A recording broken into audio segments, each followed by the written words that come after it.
قال لا يا زمن الزيف والنصب والعجب، تعبنا ندور فيك وافي.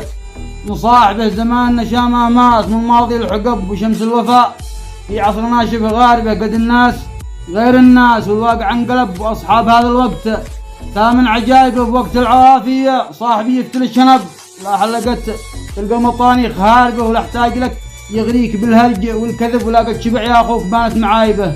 ولا احتاج لك يغريك بالنصب والكذب، ولا قد شبع يا اخوك بانت معايبه. فما صاحب الا ساعة الضيق والتعب يلبي عند الصاحب يوقف بجانبه. اذا صاحبي رجال يبشر بما طلب، وانا لك من رشاش الحرب ناشبه، وانا محزمه والبندق الشرم والجعب، وانا مترسه والعون في كل نايبه. سلامي على الضيقات والهم والتعب، عرفنا بها الاقحاح واشخاص عايبه. صحيح الزمن استاذ ودروس الكرب، ومنهاجها الشده وقسوه نوايبه، وحمى على من عاب او خاب وانقلب، ويلعن ابو من فك في الضيق صاحبه.